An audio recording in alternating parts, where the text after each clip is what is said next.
बांग्लादेश के दिग्गज क्रिकेटर रहे शाकिब अल हसन के घर पर हमला कर दिया गया कट्टरपंथियों द्वारा।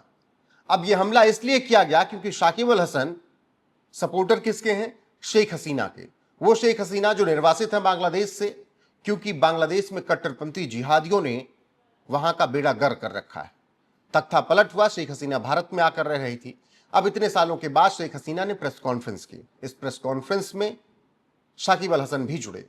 अब जैसे ही कट्टरपंथियों ने ये चीजें देखी, उसके बाद बवाल काट दिया और फिर शाकिब अल हसन के घर पर हमला कर दिया गया।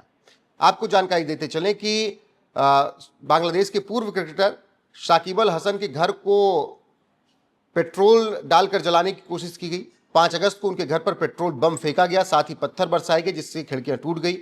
और शाकिब के घर पर हमले की घटना तब हुई जब कुछ ही वक्त पहले वो पूर्व प्रधानमंत्री शेख हसीना के साथ एक प्रेस कॉन्फ्रेंस में ऑनलाइन नजर आए थे और ये बात वहां के कट्टरपंथियों को पसंद नहीं आई। उन कट्टरपंथियों को जिन्हें शेख हसीना नहीं पसंद है तो उनके सपोर्टर कैसे पसंद होंगे? इसीलिए शाकिब अल हसन ने के घर पर यह हमला किया गया। इसके बाद पुलिस ने जानकारी दी। पुलिस ने जानकारी देते हुए बताया कि अज्ञात लोगों ने 5 अगस्त रात 9 बजे के करीब शाकिब के मगूरा स्थित घर को जलाने की कोशिश की। बहुत सारे लोग इकट्ठा होकर वहां गए। इसके बाद पथराव किया गया, इससे घर की खिड़कियों को नुकसान पहुंचा।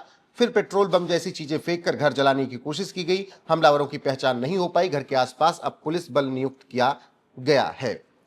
तो ये वो कट्टरपंथी हैं जो कि अपने आप को बहुत ज्यादा कहते हैं कि हम लोकतंत्र की बात करते हैं, हम बात करते हैं देश को आगे बढ़ाने के लिए, लेकिन ये सिर्फ एक पूर्व क्रिकेटर के घर पर इसलिए धावा बोल देते हैं कि वो बांग्लादेश की पूर्व पीएम जो निष्कासित हो चुकी हैं, निर्वासित हो चुकी हैं, उनके सपोर्टर यानी शेख हसीना के।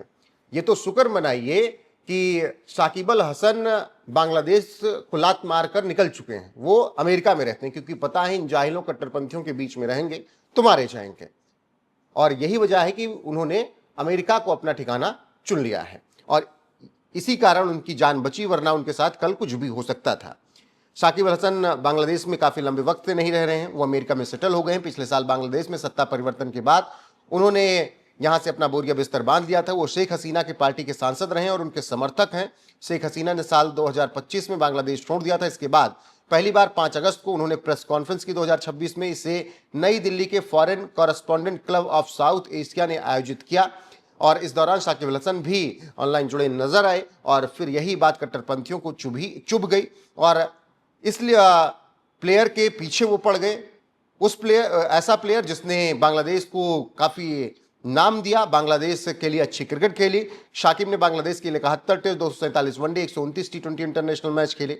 शाकिब के रन इंटरनेशनल में 13,000 से ऊपर रन हैं, वहीं 600 से ऊपर विकेट हैं। वो अपनी फ्रेंचाइजी क्रिकेट भी खेलते हैं।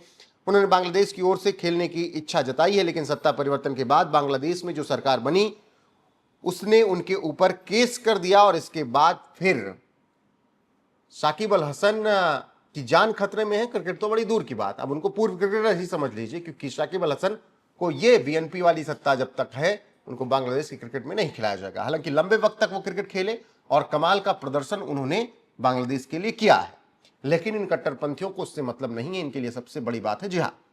अब उसके खिलाफ में अगर कोई मुस्लिम भी खड़ा होगा तो उसको भी ये मारने काटने में पीछे नहीं हटेंगे। और जब शेख हसीना के पीछे पड़ गए तो फिर शाकिब अल हसन को कैसे छोड़ देते? तो कुल मिलाकर बांग्लादेश की स्थिति बहुत नाजुक है, बहुत खराब है। वहां चुनाव तो हो गए, लेकिन जो आए हैं सत्ता में तारिक रहमान, वो भी कुछ अच्छे नहीं हैं। हाँ, मोहम्मद यूनिस से थोड़ा बेहतर कह सकते हैं, लेकिन उसी ढर्रे पर वो भी चल रहे हैं जिस पर मोहम्मद यूनिस चल रहे थे। बाकी बांग्लादेश को अस्थिर करने के लिए दुनिया की ताकतें लगी हुई हैं, क्योंकि भारत का पड़ोसी है। बांग्लादेश अस्थिर होगा तो भारत में भी थोड़ा बहुत परेशानी होगी, लेकिन भारत पूरी तरीके से तैयार है। बांग्लादेश वक्त रहते समझ गया तो ठीक, वरना फिर उसका भी इलाज वैसे ही किया जाएगा जैसे इससे पहले पाकिस्तान का किया गया। फिलहाल जिस तरीके से शाकिब अल हसन के घर पर यह तोड़फोड़ की गई, आपको लगता है ये कट्टरपंथी क्या शाकिब की जान लेना चाहते हैं? बाकी जो अपडेट आएगी आप तक जरूर पहुंचाएंगे। अभी के लिए इस वीडियो में बस इतना ही। नमस्कार।